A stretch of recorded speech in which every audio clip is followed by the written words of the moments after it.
Hello, my scary friends. Hey, Skinwalker, this is your gift. Be sure to subscribe to my channel. You all need to chill about the Skinwalkers. I mean, the second you see someone talk about their experiences in a forest, you all run around screaming Skinwalker like it's the end of the whole world and they're definitely going to die. And you do that regardless of where they are geographical, what time of year it is, or even the types of events they're experiencing. Honestly, it's enough to make me want to bang my head against the wall sometimes. First of all, they aren't even skinwalkers. Skinwalkers probably don't even exist anymore, since the Navajo culture has dwindled significantly and, to my knowledge, there have been no Navajo shamans who have rejected their faith in recent years.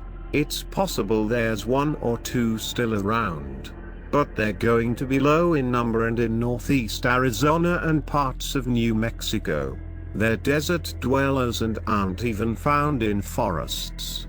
The creatures that you're calling skinwalkers have never been given a proper name, but I've called them voice takers since I first encountered one when I was 12 or so. Back then, I lived with my parents in the forests of Northern California, way off the beaten track. I mean, it was like an hour drive to the nearest town. It was that isolated. Our family had lived there for almost 40 years. So the creatures in the forest more or less left us alone until I got old enough to wander into the woods by myself.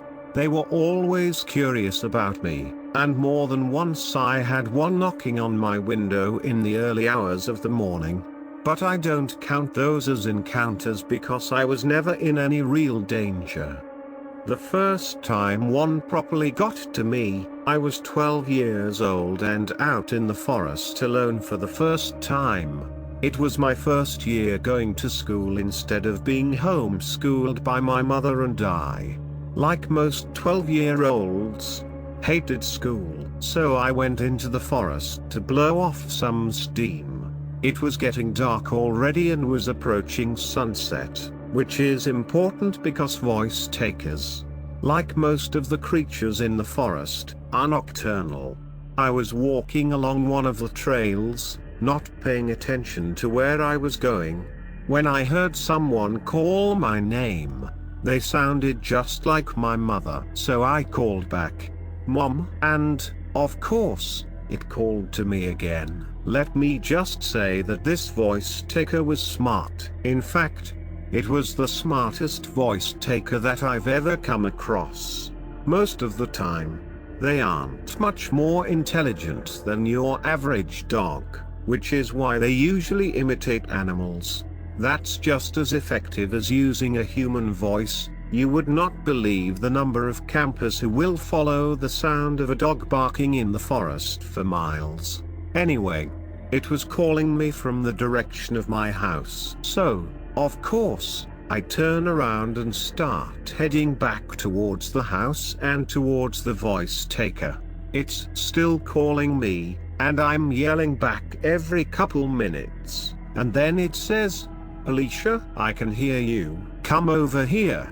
It sounded like my mother was terrified. I never saw my mother afraid before or after this incident, but I knew that she was then.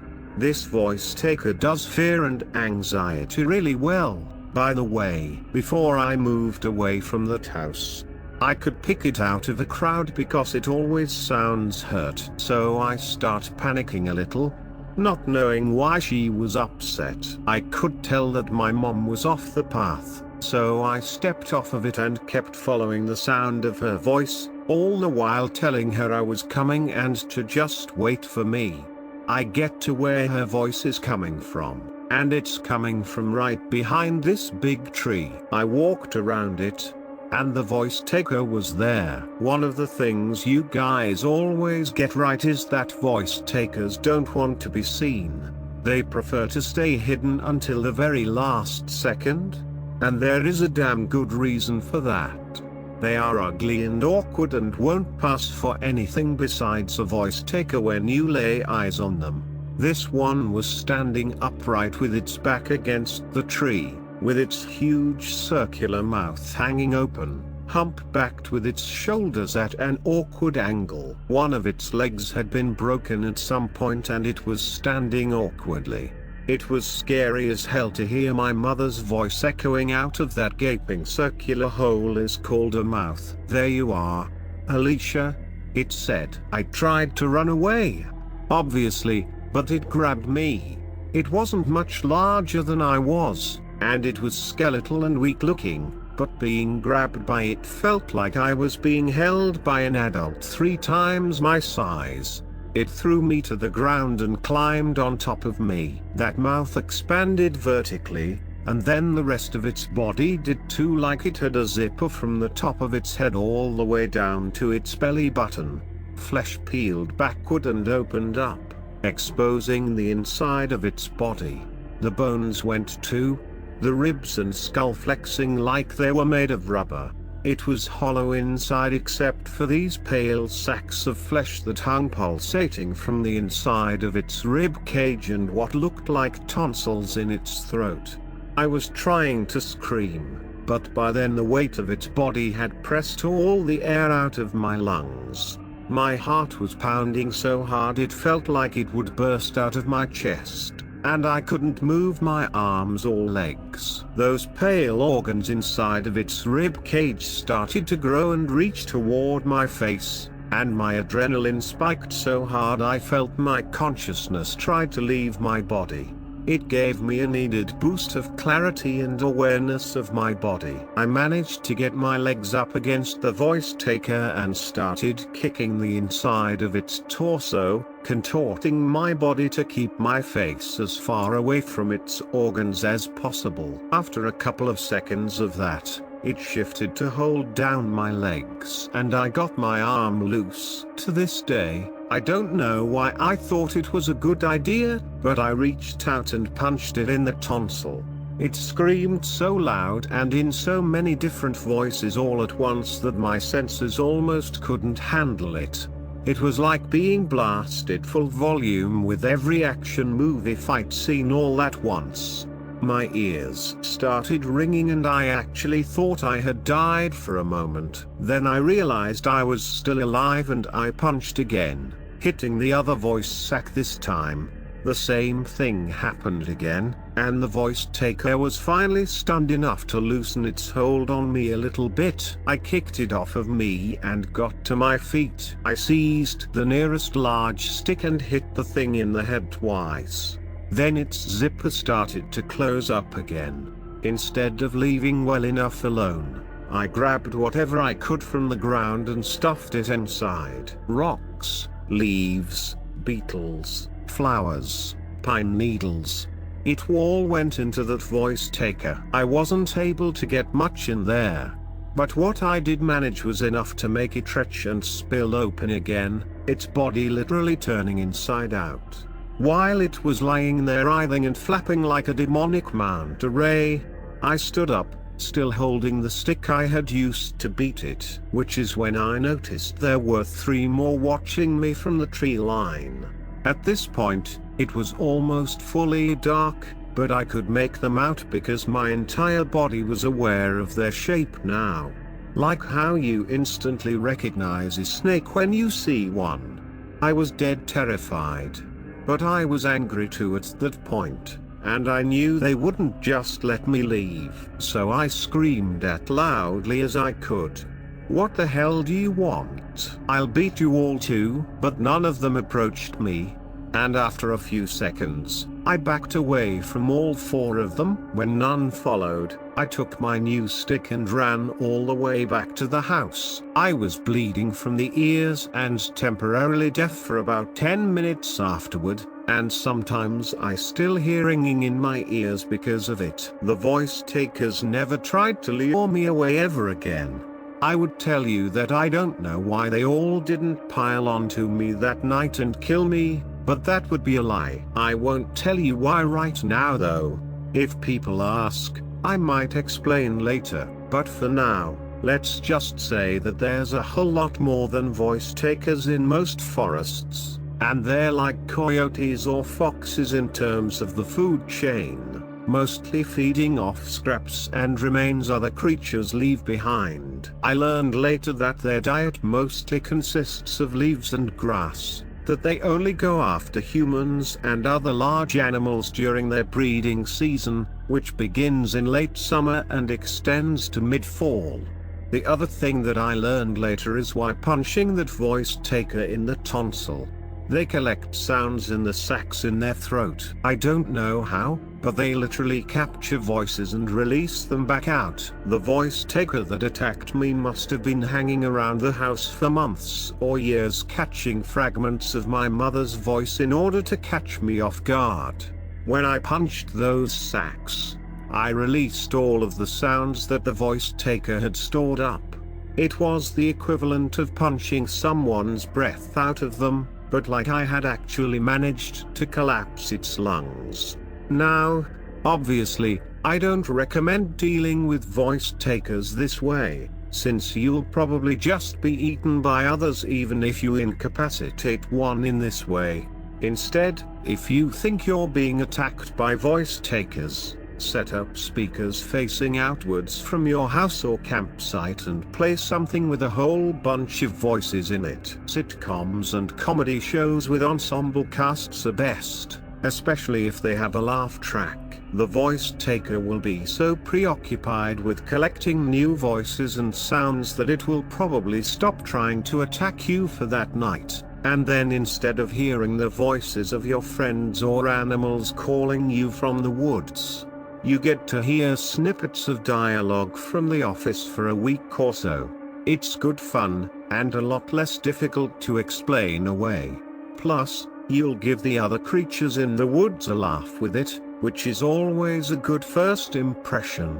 If voice takers are your biggest problem, you've gotten off easy. I should mention that some of the other creatures that stories here have lumped in under the title Skinwalker are different from the voice takers, and are a whole lot more difficult to deal with, but I don't want to make this any longer than it already is, and I'm not convinced you'll take my advice even if I gave it.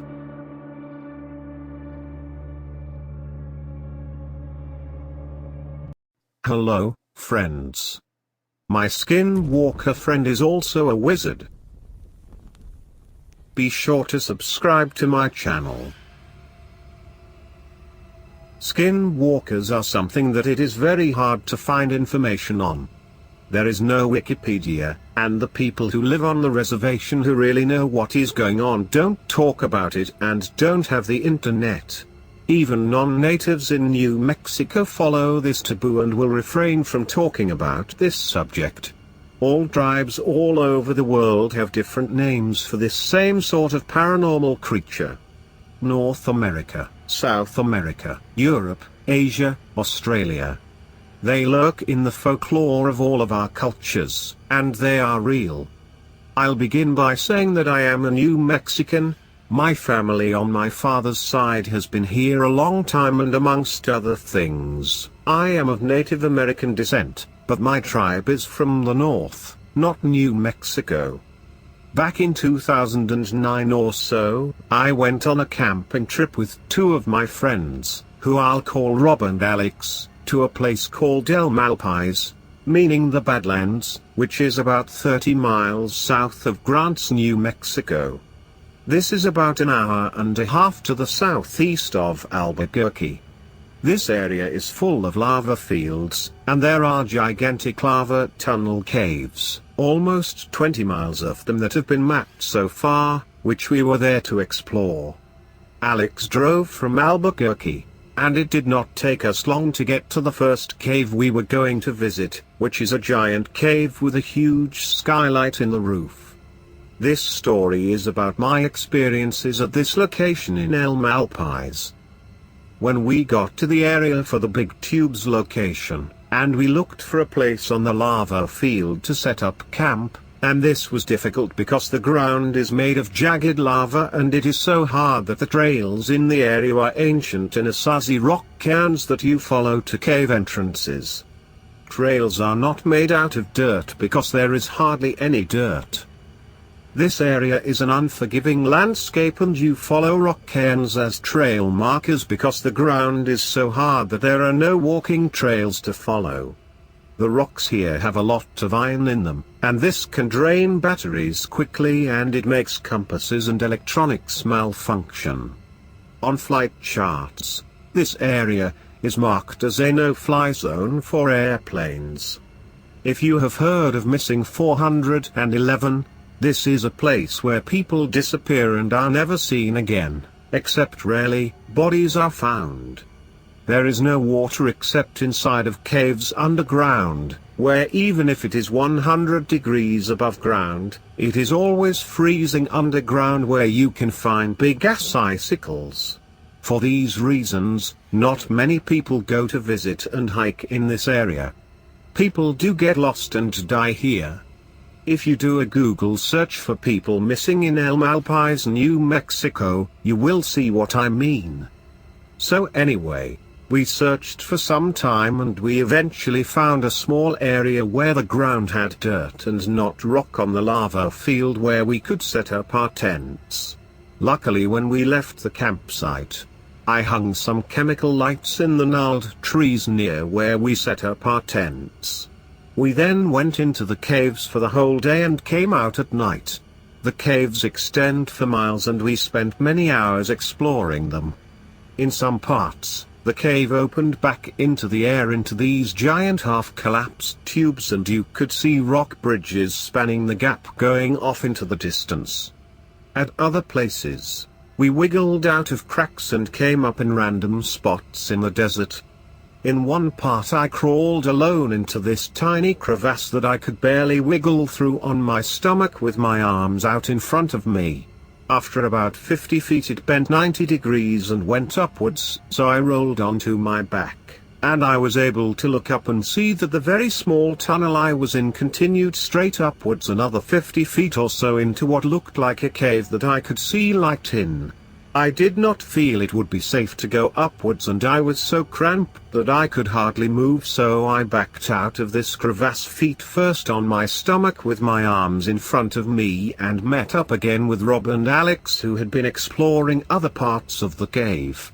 I am extremely comfortable in caves, I just feel like I'm in the womb or something and I almost wish I could sleep deep in a cave every night because they are so comforting.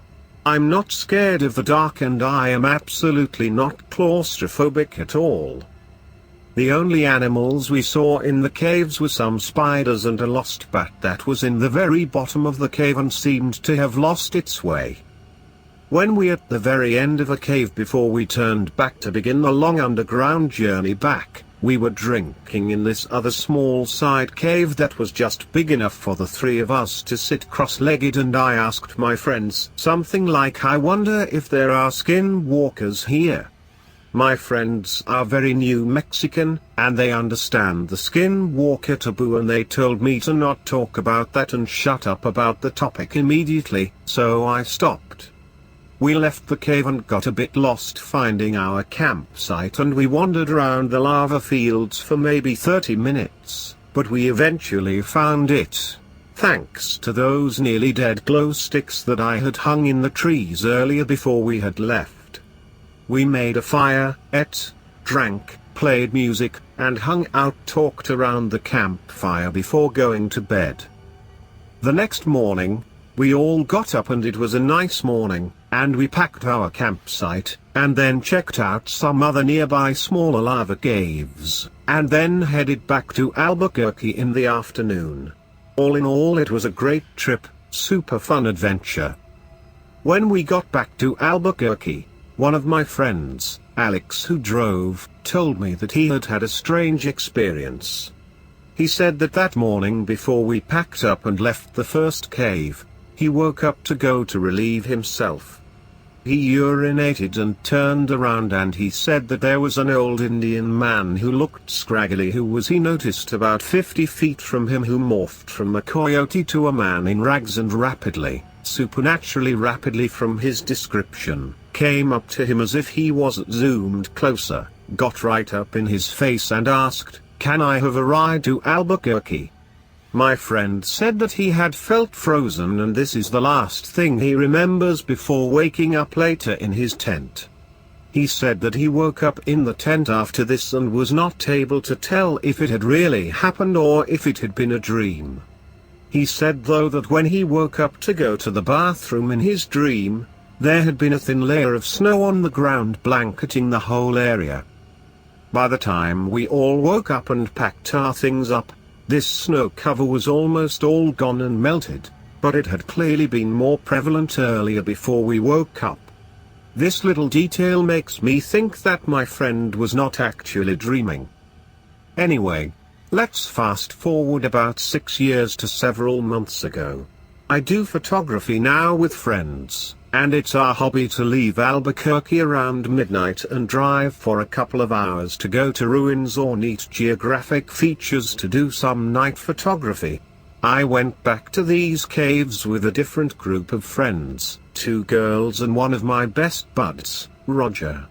We got to the same dirt parking lot we parked in the first time I went to this location at about 1 a.m. I gave my friends the safety speech about how where we were the compasses might not work, batteries might die, people disappear, so stay together, etc. And I showed my friends the rudiments of how to tell which direction was which from some of the constellations that were in the sky, and we hiked for about 30 minutes to the collapsed tube that leads to the cave entrance.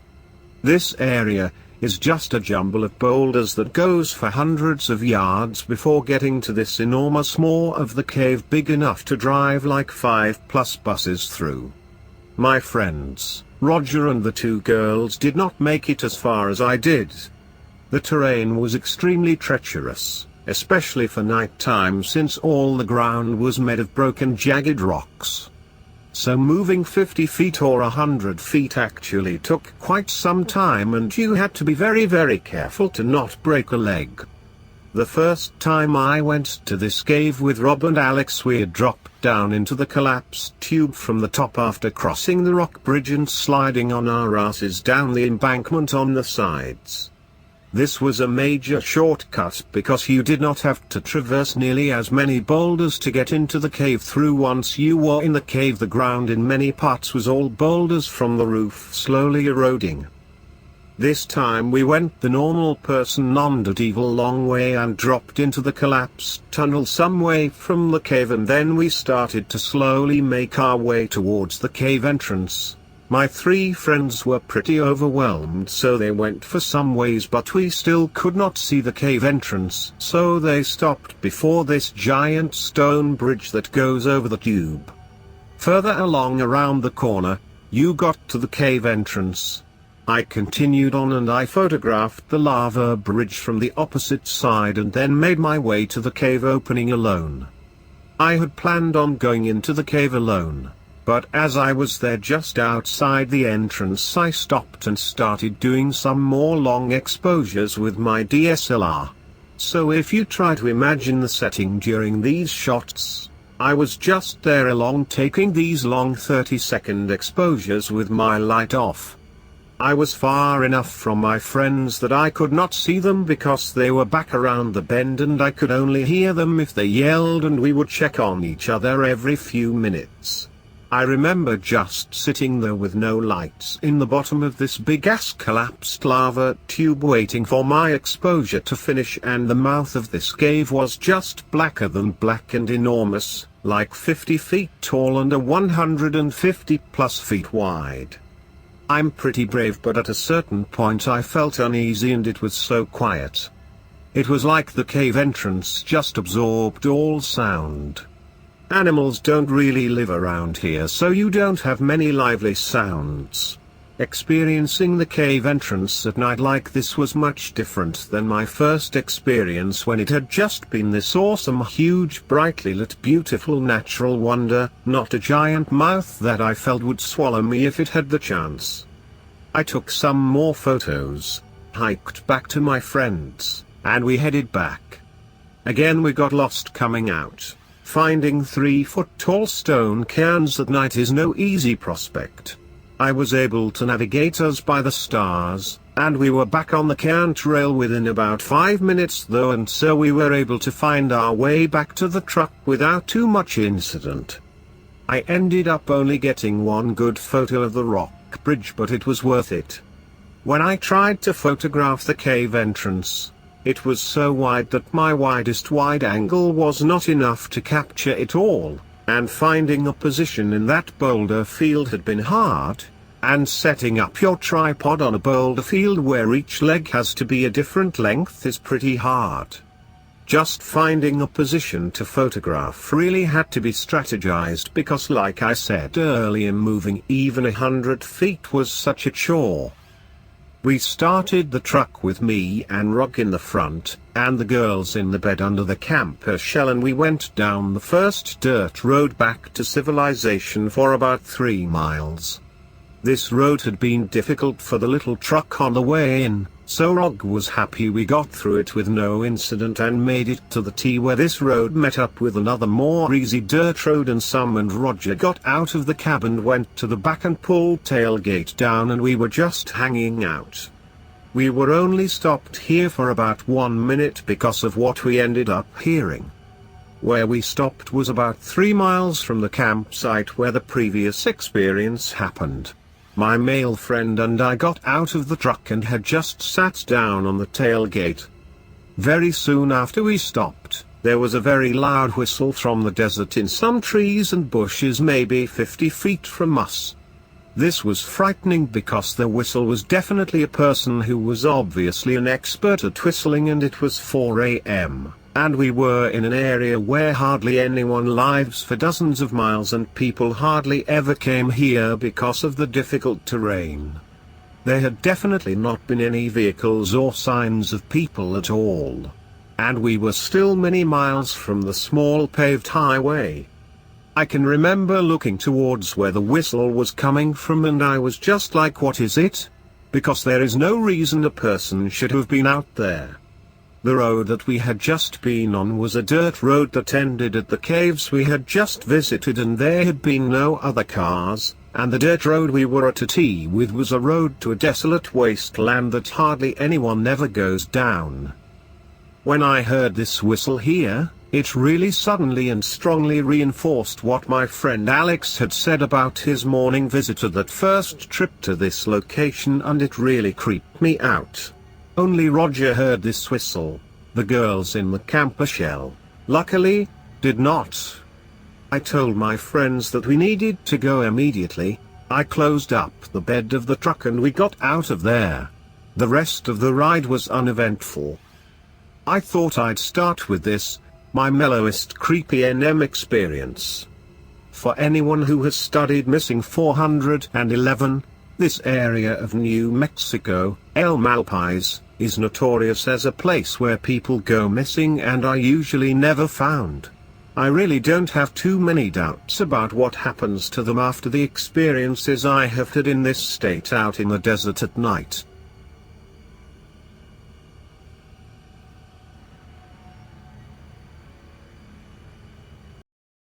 Hello, friends. What do you call an imaginary color? A figment of your imagination. Be sure to subscribe to my channel. The best thing about dead dogs is that you don't have to feed them. The worst? Probably the smell. That's what Mum complains about anyway. She thinks there's a gas leak under the house. She'd never let me keep Misty if she knew where the smell was really coming from. It was hard for me to keep a straight face when she called the company to complain, but I don't think she noticed my guilt. When Mom is angry, she isn't very good with minor details like me.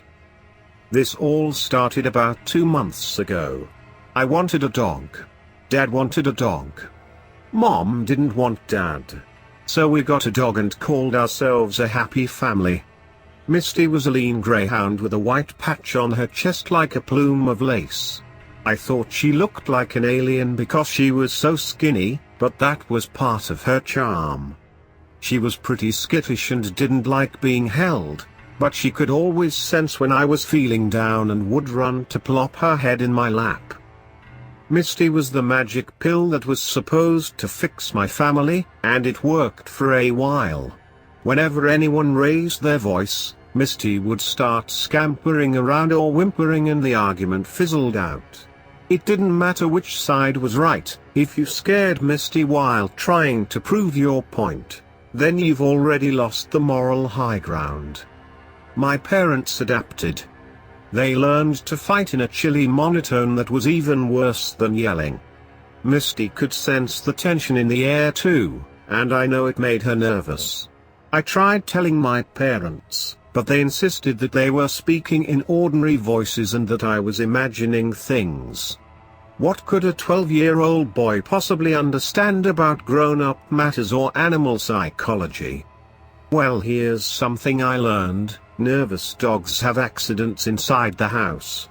A little damp spot on the carpet, sometimes a poop on the kitchen tile, no big deal, right? Wrong. It was the little extra stress that pushed my parents over the edge. Suddenly Misty took on a new therapeutic role in the household, the scapegoat. Monthly bills higher than expected? Yell at the dog for being too expensive. Dad sleeps in and doesn't have time for his morning walk. Yell at the dog for making a mess. Family drifting apart? Yell at the dog for preventing a weekend getaway. Don't listen to them, I tried to tell Misty. She slept on the foot of my bed, and I could feel her trembling as my parents' voices filtered through the wall. They're all bark and no bite. You'd understand if you were human like me. The louder they got, the more she whined. Then doors started slamming, the whine turned into a long howl. Mom ripped open my bedroom door and started screaming at us. Dad was in the living room dragging a suitcase toward the front door. Shut that thing up, she yelled. No wonder we're stressed, listening to that damn howling all the time. He was leaving, fine, what do I care? But they had no right to treat Misty that way. Misty must have agreed too. The moment Dad opened the front door, Misty bolted. I'd never seen her move so fast, leaping straight over the couch like a flying deer. Dad dropped his suitcase and chased after her, and I was close behind. The shouting was bad. The swearing was bad. The screech of tires on asphalt and the wet thud to follow were much, much worse. The little grey body was hauled out of the street, hanging limp in my dad's arms. Dead on impact, he grunted, dropping the body on the sidewalk. She didn't suffer. That was the first time Misty stayed still enough for me to hold her. My dad was screaming at the man climbing out of his car. Mom was screaming at Dad for leaving the door open. The driver was screaming at both of them. No one seemed to notice me burying my face in Misty's wet fur. I couldn't help but wonder whether they'd be acting the same if I was the one who wasn't moving. It was too much to process. I dropped the stiffening body and ran blindly down the street in my pajamas. My heart had never beaten so fast as when I sprinted away from that horror. And it never stopped so suddenly as when I heard the pattering feet behind me. Misty was following me, gaining swiftly. I looked back at the arena illuminated by street lamps in front of my house. My parents were still yelling at the driver. Eyes back to the dog, the crushed face clearly stiff and dead. I could even see patches of the exposed brain where the skull had caved in. Misty didn't seem to notice. She just sat at my feet, white eyes staring at me, tongue lolling a little too far from the mouth to be fully attached at the base. We got to hide you, I said. In retrospect, I guess I should have been afraid, but at the time I was just relieved. I needed her, and she needed me, and everything else was someone else's problem as long as we didn't lose that. I looped around and let myself in the back door, my parents still arguing out front. I slipped Misty into my room and hid her under the bed. Then I lay on the floor to reassure her. Don't let mom or dad see you, okay? They wouldn't understand. Misty seems to nod, part of her jaw slipping loose for a moment as she did. You aren't hurting, are you? Misty shakes her head. I pat her, trying not to wince at the damp, cool skin. You understand me though. Hey, you know how to shake hands? She didn't, but it didn't take more than a minute for her to learn. By then my parents were coming back inside, so I jumped in bed and pulled the covers up. The door cracked open. I rolled away from the lance of light. The tension of hesitation, and then the door closed again. I didn't speak a word about Misty the next day. Neither did Mom. Dad wasn't there, and neither of us mentioned that either. It's okay though, because I had a secret that I couldn't wait to get back to. I spent a lot of time in my room after that. Or out after dark, any excuse to be with Misty. She never made a sound, and she never left my side. She'd always stare at me, prompt and ready for anything. Watching shows. She let me use her as a pillow. Late night I cried. She was my shadow, a phantom just beyond the street lamps. It wasn't just trick she was learning anymore either. She mimicked everything I did. If I started brushing my teeth, Misty would lean up on the counter and lift her paw. She tried to wiggle into my pajamas when I got ready for bed, and when I whisper for her to hide, she whispers back. I hide, she'd say, each syllable laborious and strange from her mouth. Hide and quiet. It gave me the shudders the first time I heard it. Of course, it was amazing. But listening to her struggling with the words made me think of a deaf person slurring things he can't hear. You don't have to speak, I told her. She smiled, an unnatural expression which barred her fangs. I will be just like you. I still loved Misty, but something changed after that. I felt like the more she understood me, the less I understood her. I also started catching her doing more things without me. I woke up in the middle of the night once to find her missing, although she was there again when I woke in the morning. Then once in the bathroom alone, she was just leaning on the counter and staring into the mirror. Happy face, she said, trying to smile. Angry face, she said, the expression only changing subtly. I love you, Mommy. Thank you for breakfast, she said, working her way slowly through each word. She wasn't just learning how to be like me. She was learning how to be me. I think that's the first time I was actually scared of her. I couldn't exactly confide in Mom. She's been worse than ever since Dad left. She doesn't come home until late at night, and she's always ready to snap at the first thing she sees. So I just kept the secret to myself. And every day, I got a little more scared. Happy face, she said, and she really did smile. Her teeth even look a little more human. Angry face, she said. I never noticed her having eyebrows before, but they were clearly furrowed. This is about the time she started walking on her hind legs too. She fell over a lot at first, but within a couple of days, she almost moved naturally. She wore a pair of my underwear because the elastic was the only thing that she could keep on. It bothered me, but I didn't tell her so. I didn't like it when she looked at me anymore. It felt too much like I was being studied. This goes on for about 2 weeks before Dad comes home again. I lock my door as soon as I hear my parents talking in the living room. The tension in the air is like suspended electricity before a storm. That voice they're using, the strained, fake normal they used not to scare the dog, it's an explosion waiting to happen. It takes less than 30 seconds before the voices start to rise and they begin talking over each other. A silent lull, I press my ear to the door.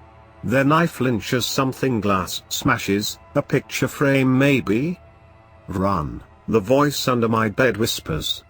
Misty starts to drag herself out. I knew she was under from the smell, but I didn't even recognize her. The joints were a little wrong, the face a bit elongated, but otherwise I might as well have been looking into a mirror. "You're drunk," my mum shouts. "Get out and stay out. Out of my own house. Goddamn idiot. Let go. You're hurting me." "The window," Misty urges. There's another smash from the living room. I can't make out the words anymore. The screaming is incoherent. I slide through the window and drop onto the grass below. Turning around, I see my bedroom door closing. Misty is nowhere to be seen. "Mom, Dad. Please stop fighting." The voice distant, muffled, but unmistakably mine. 3 full seconds of silence. Then the screaming. Somewhere in that awful din, I heard my own voice say, "Can't you see what it's doing to me?" I waited a full hour before going back to the house. My parents were in their room, speaking softly. Misty was waiting on the couch, grinning with human teeth. I don't know if things are going to get better from here, but if they get worse, well, Misty is looking out for me, and she's figured out some tricks of her own.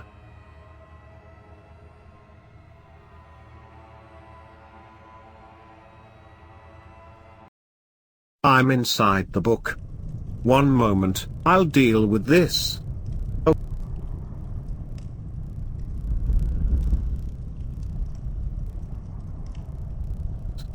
Okay, let's get started.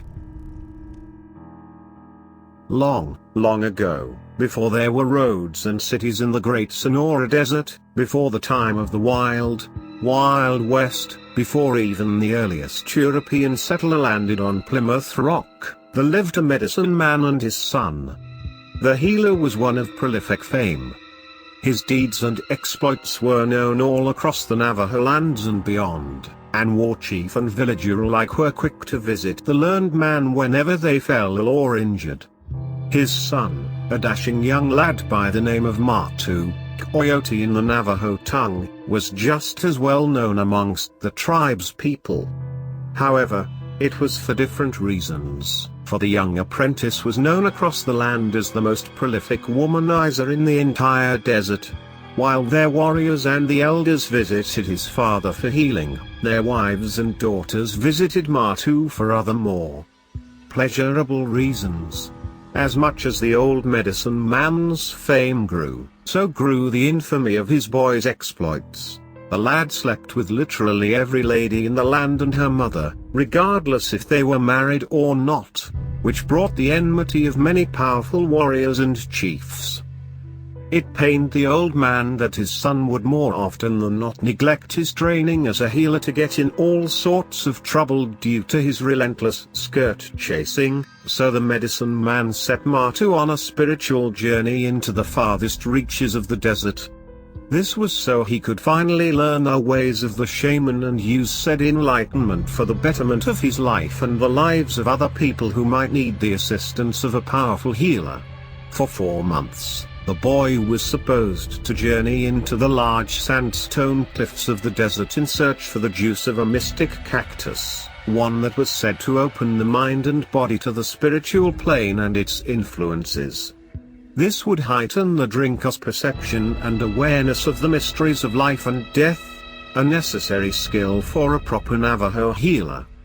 Matu, as it was expected, protested heavily. Unlike his wise and enlightened father, the boy didn't care about medicine, healing or the spirit world. He saw that the true and greater pleasures of life were lying right here on the mortal plane. The old man made clear that his journey wasn't optional, though, and that if he kept his lecherous and irresponsible ways for much longer he might not be able to protect him against the ire of the angry chief or warrior, who had in the past only stayed their arrows and spears from his young, pretty boy skin out of respect for the old medicine man. And so the lad departed into the great unknown, with only his weapons and his bravery, to face the trials and perils of the desert and emerge from the ordeal a new man. For days he walked, angry at the unwanted burden of this journey that his father had laid upon him, thinking of all the sweet maidens of all the many villages he had visited, and how he missed their comforting laugh and their soft skin against his chest. Yet here, in this desolate piece of arid land, all he found was sand, rattlesnakes, and tumbleweed, without a single hint of human life and habitation. He cursed his father for his ordeal, and the deeper he wandered into their long, wind-swept sands of the desert, the more he started to curse all the gods and spirits themselves for his accursed fate. For months he strode through the desert, struggling every day to find food and drink, feeding on horned lizards and other disgusting little crawlers for sustenance and drinking the rancid water of stagnating, nearly dry creeks once his flask gone empty. More than once he fell to his knees and wished for death. He begged for the deliverance of all of his pain and suffering when suddenly, after many days lost and alone, he finally found what he was looking for.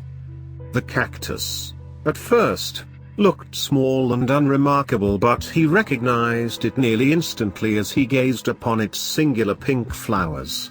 This was just the peculiar plant his father had sent him on this living hell of a journey for. He wasted no time. Drawing out his bone knife, he made an incision on the cactus's soft but surprisingly resistant flesh and drew from it the sacred liquid, the manna of the gods, the liquid his people called the divine juice. He made haste to swallow the green substance, and after a few minutes, he was already able to feel its effects. His feet grew lighter and he felt as if he was floating thousands of kilometers up in the stratosphere. From up there, he saw his father's hut and the many villages that he visited in all his 25 years of life. It was just like the old man said, like he communed with the living essences of the earth, became one with all of the spirits of the land, and could see the world through a much wider frame. The feeling of wonder was so great that he felt terrible to ever have doubted his old man, and from the top of his lungs, he yelled, "Great spirits of the earth and of those who came before, I lend my ears to thee. Talk to me, show me your voice. For I am now your friend and confidant, and we are all as one." Suddenly he felt a chill run down his spine and he suddenly saw himself drop all the way down from the sky and into the deep dark bottom of a cave, illuminated from above by the shining light of the gleaming full moon. Inside the cave, figures danced around and whirled, illuminated by the beams of light that shone through the open ceiling.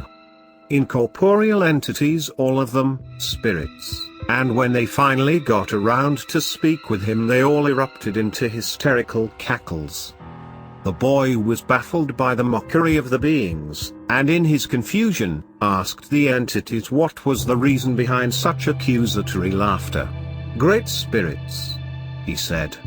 "Am I not one of you? Aren't we here as friends and associates? I've come a long way to have the privilege to talk to your holy presence, and yet, you mock me. Laugh at my words. And for what? Have I showed you anything but respect and utmost reverence?" The spirits burst into laughter again, this time even harder than before, but now, they gave the young Martu a response, as if to clarify the reason for their reactions. "You, one of us? How rich? A few days ago you cursed us for your miserable fate, mortal. You disrespected us and your elderly father, who wanted nothing but the best for us, and you dare to call yourself our friend? Our equal? Ha! Not in 1,000 lifetimes. You're a spoiled little boy who never knew a single day of hardship in his life until your father set you on this voyage. A reckless, lecherous, irresponsible, ungrateful little piece of worm-infested bobcat litter that only cares about himself and disregards all the needs of other people. How could we accept you as our shaman, our voice in the mortal realm and our link to those that live? Be gone. You aren't worthy of even being in our presence. The spirits continue their humiliating cackle as the boy tried his best to reason with the entities, whom at this point barely had any care for what he had to say. Great spirits, hear me. I know the wrongness of my ways, and I apologize for any problems I might have caused for my father or anyone else that might have been hurt by my wrongdoings. Please, accept my sincere apologies and let me be one with you. Oh, spirits of the earth, wind, and sky.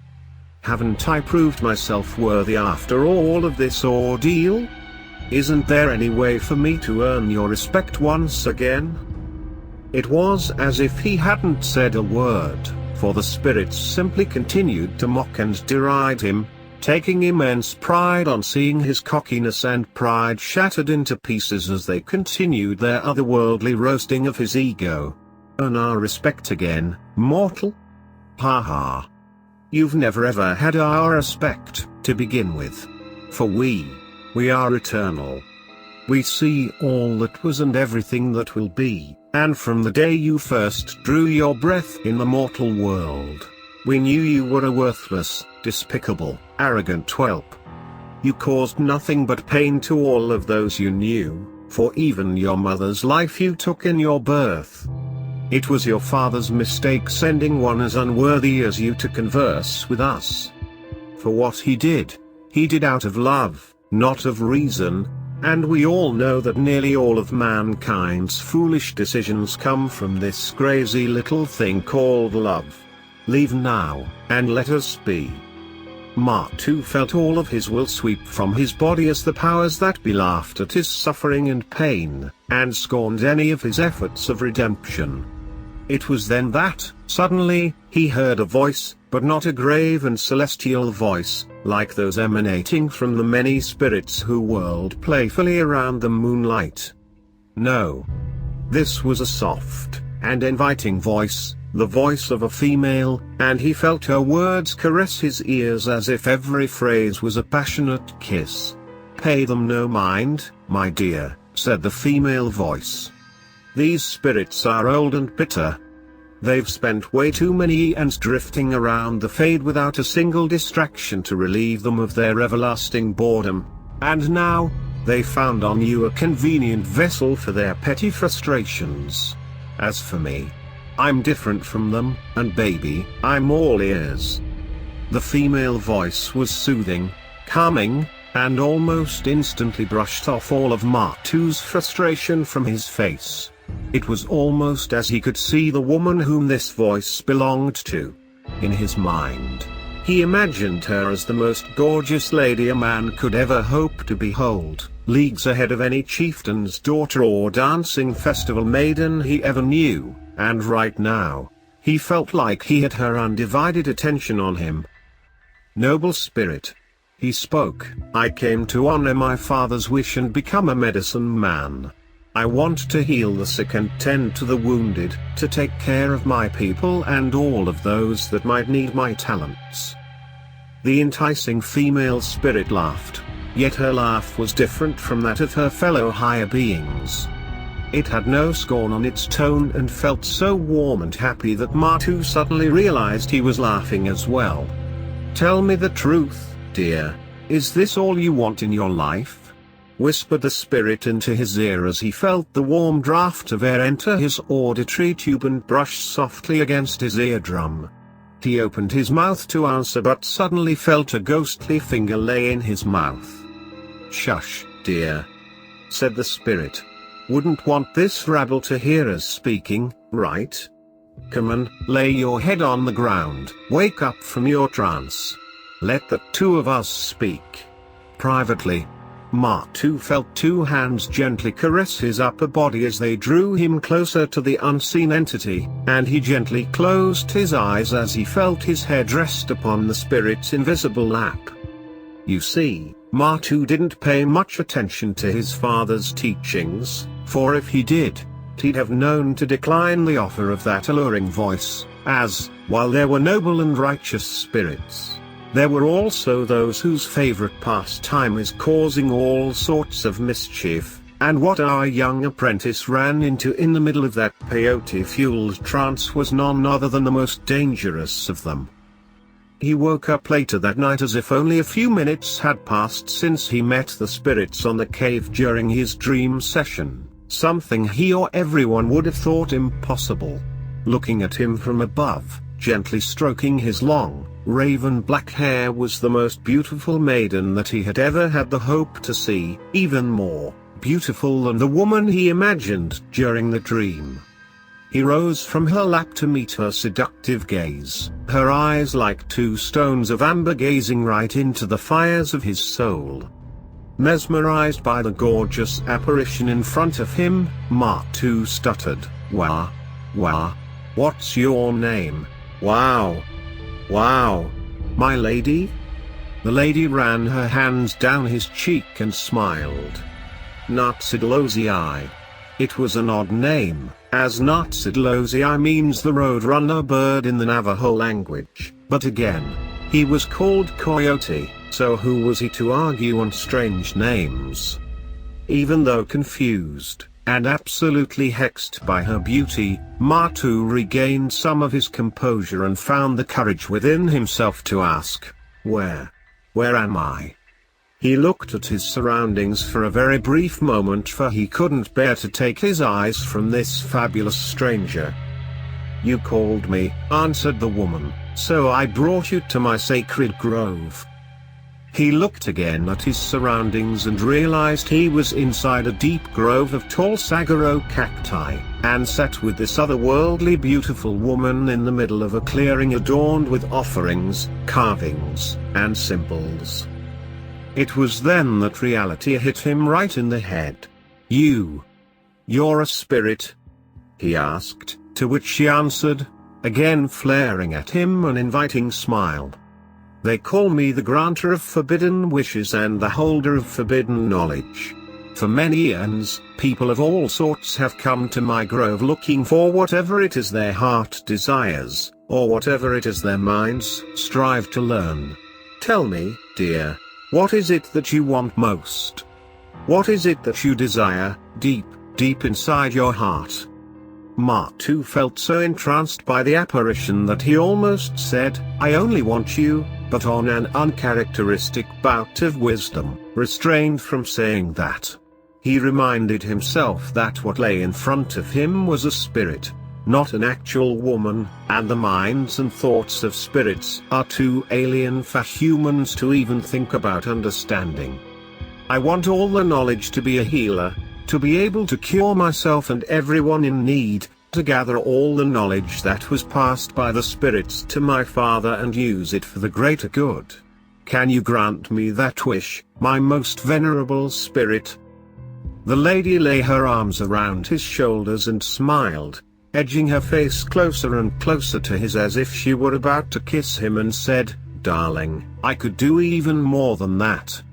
Should you wish, I could make it so no force, be it material or spiritual, could ever hurt you. I'd make you able to cure and cause any sort of disease, as well as bestow upon you the gift of eternal life, beauty, and youth, so that you may have the pleasure of having all the women you meet falling right down at your feet.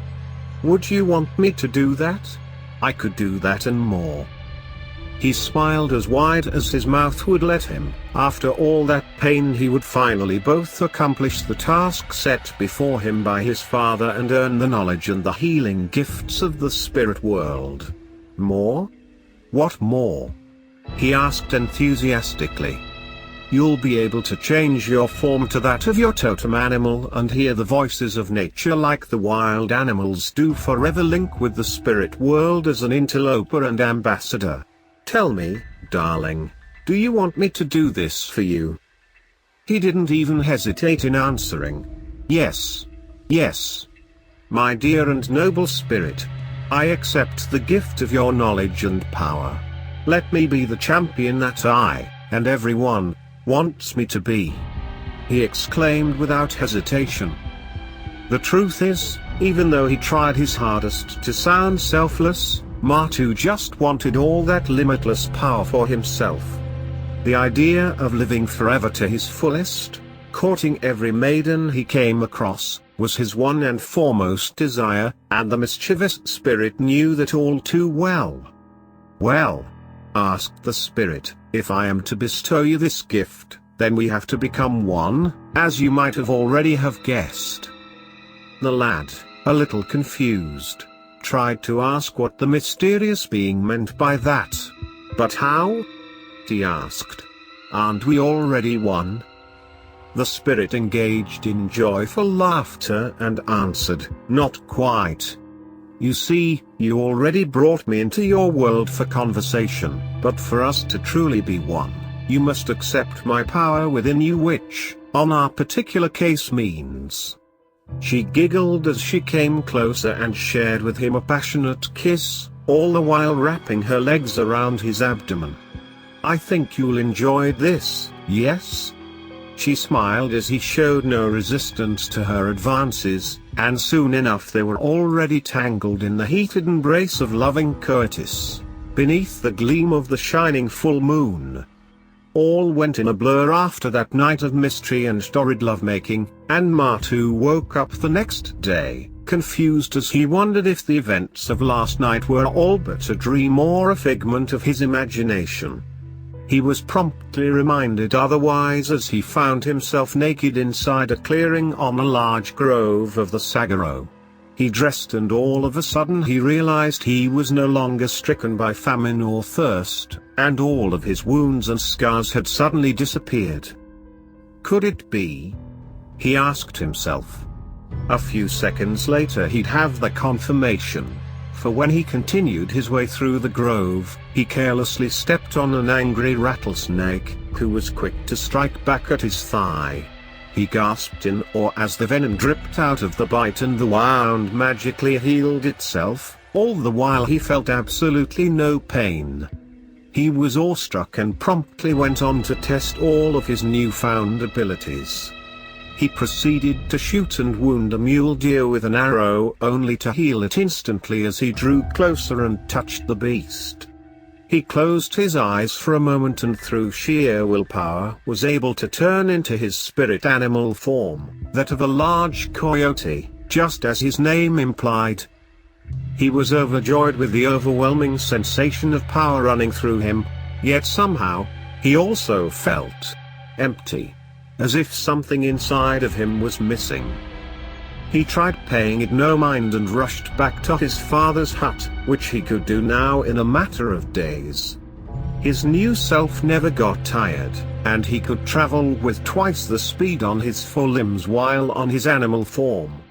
He looked for his father but was soon greeted by a multitude of men, warriors it seemed, as they all held spears and war clubs. The men told him that the medicine man was dead, that they were there to take the body and give the holy man a proper funeral, and that it was the work of the wicked and treacherous spirit they called N'Artsidlozii or the Road Runner, who tore the poor shaman apart limb from limb and whisked away his soul. Martu tried to argue that they were wrong, that the Road Runner was a benevolent spirit, and that he met her as he communed with the ethereal forces of the spirit realm. He explained to the warriors all of his ordeals but saw no comprehension from the warriors' expression. Instead, he only saw horror and disgust. "You fool," said one of them. "You were supposed to be an apprentice. And yet you let yourself be fooled by the vilest trickster amongst the spirits. Haven't you learned anything from your old man? Don't you know that the Roadrunner always takes the soul of a loved one to seal a deal? You're to blame for your father's untimely death, and now you are accursed, bewitched, denied the right to join the good spirits, for you will not know the sweet release of death, but only the eternal suffering of everlasting life. You've sold your soul to wicked powers beyond anything you can even comprehend, and now and forever, you shall be exiled. Murderer. beast. Skinwalker. He fled in shock as the warriors started lunging at him, throwing spears, arrows, and javelins in a fruitless attempt to hurt him. But it was hopeless, for he was now no longer human. He was a Skinwalker, a soulless being fated to walk the earth forever without ever being allowed to join the spirit realm, all the while changing shapes between human and animal. Betrayed and desperate, he fled to the desert in his coyote form, until he was miles away from the lands of his people. He wept for an entire day, mourning the loss of his good old father who gave him nothing but love and respect, and for his people, who now hated him as the monster he had become. It was then, amidst relentless tears and sobs, that he heard it, an overbearing, maniacal cackle coming from everywhere across the desert, and when he finally raised himself to look around, he saw her again. The trickster, the wicked spirit, the roadrunner. All of his sorrow turned to anger as he saw her face again. This time, however, instead of the soothing and lovely face he saw that other night, instead, he saw a diabolical grin, too wide to be natural, stamped on her face like a badge of victory, as she laughed her lungs out at his misery. You foul fiend. What have you done to me?" His eyes flowed with tears as he screamed at the wicked apparition from the top of his lungs, full of anger and indescribable disgust. "What have I done to you? Silly boy. I gave you everything you wanted. Everything you personally asked for. Why do you complain, poor thing? You killed my father, demon." He yelled at the friend who just kept laughing and laughing at his suffering. "Oh, I killed your father? You must be mistaken, my dear. That wasn't me, that was you. You knew what it takes to seal a deal with me, and if you didn't..." She paused for a cackle. "Well, you should have known. After all, you're the son of a shaman, aren't you? Ha ha ha ha." The spirit kept cackling while the lad, now growling in anger, turned once again to his animal form, speaking with the irate, guttural voice of a wild dog, a coyote, just like his name. "I didn't know it, but you did. Didn't you, demon?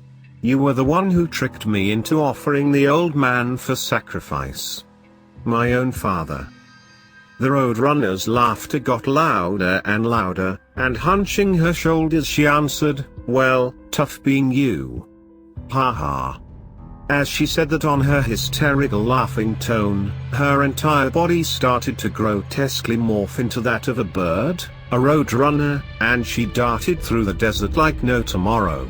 Mark II promised himself he wouldn't let her get away with this, and he pursued her relentlessly for days, weeks, years, decades, centuries, and still today it is said that the endless chase keeps going on, and forever and ever the coyote chases the roadrunner through the desert. Most of you must be asking, why am I telling you this old tale? Well, this old, forgotten story of the Navajo folklore was passed on through generations of shamans and apprentices, till one day an old medicine man told this tale to a white guy from Spokane, Washington. A white guy by the name of Chuck Jones.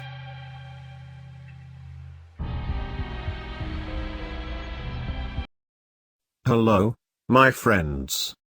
Hey, Skinwalker, relax, please stop. Be sure to subscribe to my channel. Wednesday, June 6th was my boyfriend's birthday. We'd both requested that day off but hadn't made any actual plans to do anything yet. When I got home from work around 4:30 the day before, he had made a spontaneous decision to go camping right now. There is a pretty well-known camping spot called Grayback Gulch only an hour away from us, Boise, Idaho, and, though I had never personally been there before, he had been there years before with his parents and grandparents, and it was supposed to be beautiful. It is pretty deep into the woods considering Idaho is primarily a desert, not too far from civilization, and should have been an easy trip. We made a stop at Walmart for last-minute camping supplies, cheap second sleeping bag, dry firewood, food. Don't judge us. It was all very last minute and took off towards the wilderness.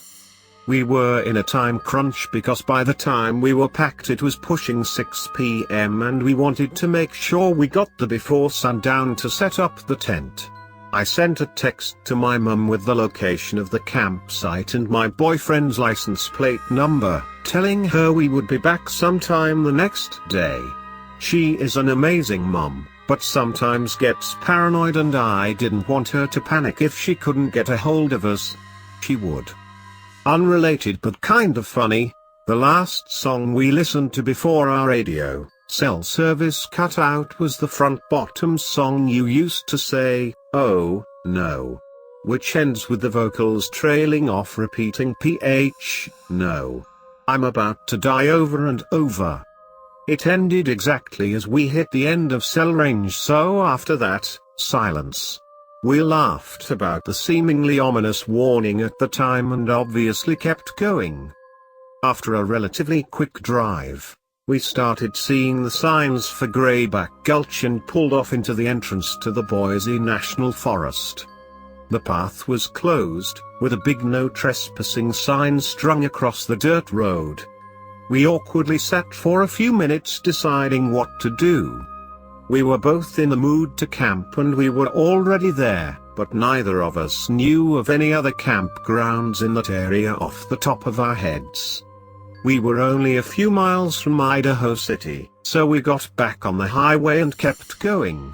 Idaho City, for those that haven't been there, is more of a tourist attraction than a city.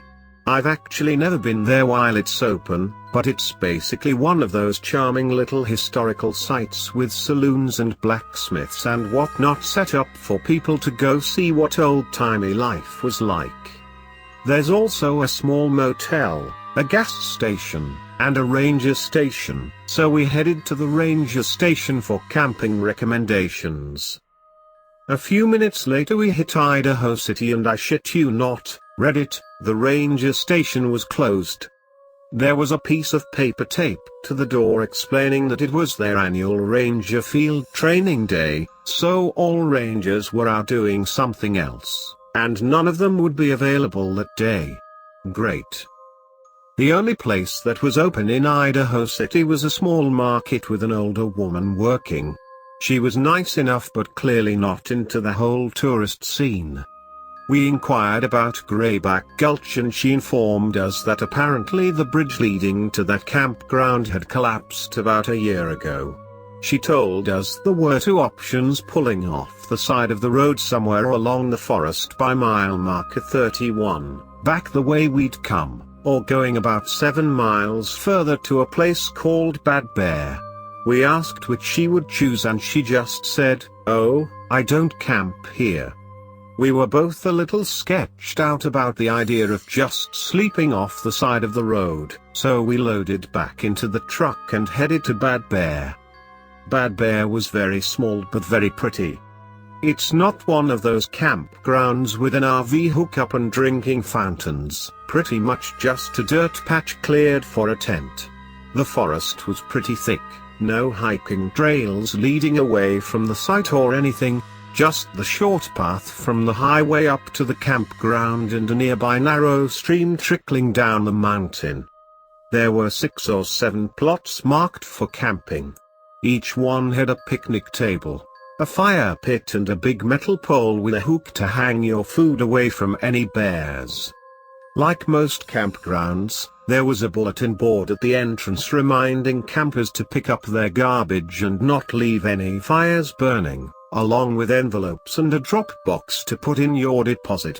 It was $15 a night for the single plots and $30 a night for doubles. As we went up to pay the deposit we noticed that every single other plot there had a sign saying it was reserved. But by this point, it was 8 p.m. and no one else had shown up. There was also a porta potty up by the bulletin board, so I told my boyfriend to go ahead and start unpacking and I'd meet him back there in a few minutes. When leaving the porta potty I noticed some stairs that didn't seem to head anywhere just a few feet away. There did seem to be the makings of what could have been a trial, but after a few feet, the dirt path ends. I'm not sure if they were planning on expanding the campground or building it real or what, but being the sleeping fan I am, I snapped a picture in reference to the famous stairs in the woods Reddit post. I heard my boyfriend calling for me to come quickly. There was something I needed to see, so I rushed back to our site. There, in the forest, just a few feet outside of our camp spot was a definitely man-made little lean-to hovel. It seemed to be made mostly of bark that had been torn from trees. The hovel was pretty small. You probably couldn't fit inside of it unless you were a child. But inside there was a relatively deep, narrow tunnel that went down a few more feet. We figured maybe some kids made the hovel when they were here camping at some point and after they left an animal took advantage of it and burrowed into it to make a home. I thought it was really cool, but it sketched my boyfriend out enough that we briefly discussed moving to one of the reserved spots to be further away from it. We didn't want to risk getting in trouble, so we shrugged it off and finished setting up the camp. I took a picture of the hovel to later show my father, a BLM forestry and fire service employee. We pitched the tent. He chopped wood and built the fire, and we settled in to roast some hot dogs and marshmallows. Now is a good time to mention that I have an eye disease called lattice degeneration. It means I have shitty eyesight to the point where over my life I've squinted so hard the muscles wore thin and tore. That's not actually how it works at all, but it's the easiest way to explain it. So far I've had 2 surgeries for it which repaired the tears but also made it so my pupils don't dilate anymore. This is only relevant because it's important to know that when it's too bright, or more commonly, too dark, I can't see at all. Debilitating night blindness. Huge pain in the ass. After sitting around the fire for maybe 45 minutes, the sun was falling behind the trees and I realized exactly how dark it was going to get out there in the middle of nowhere. I nudged my boyfriend and told him that we probably had about 15 minutes before I go almost completely blind. Flashlights help, but not very much, because my eyes suck at high contrast lighting situations like that. So we both realized I'd be depending on him a lot if I needed to get up to go to the bathroom or anything. We sat and talked and ate for a while longer. I'm not sure how much time had passed, but I know it must have been about 11 p.m. now.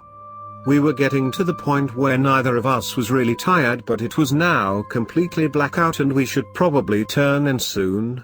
The fire was slowly starting to die down. I looked at him sitting next to me and realized he was staring intently into the woods, in the direction of our tent. I tried to follow his line of sight but couldn't see anything past 2 feet in front of me. I pulled on his arm, asking what he saw. Without breaking his stare and in classic horror movie fashion he calmly said nothing. There's nothing. But kept staring. It was at this moment we both noticed how silent it was. There were no bugs, no crickets, no owls or frogs, just the quiet babbling of the stream nearby and deafening silence behind it. I pulled on his arm again. Seriously, what do you see? It was then I noticed that he wasn't staring at our tent. He was looking right past it, to the hovel. This time he stayed quiet. He is an experienced shooter and had his gun on his hip in case of bears. But sitting there in the blackness I felt like a sitting duck, getting more nervous by the second. I kept nervously looking in the direction he was trying to see, anything to no avail. He stood up and tried to brush it off. It's just so quiet, he said. I really don't like that hovel. I thought I heard something moving.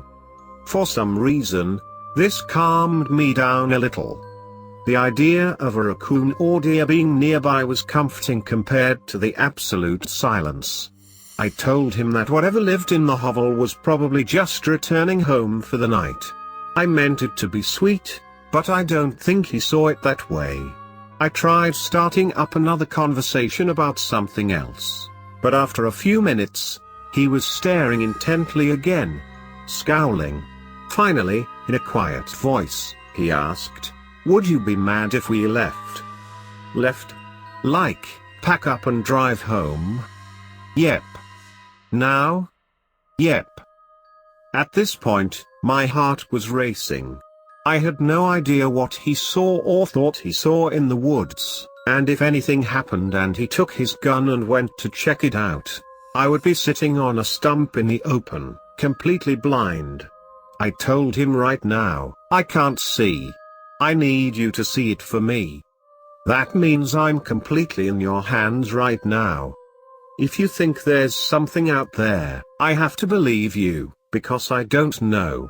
So if you think we need to leave, we should leave. He handed me a flashlight and grabbed my hand, slowly leading me over the rocky terrain.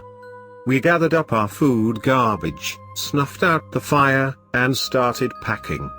We were trying to hurry, but with me not being able to see and him not being willing to look away from the woods, it was a slow process. When it came time to start taking out the tent poles and breaking them down, I could barely reach the top to untie them from the tent, so he had to do it. I held the flashlight for him and he quickly demanded, "No. Shine the light that way." I pointed the light towards the hovel and we broke down the tent in the dark.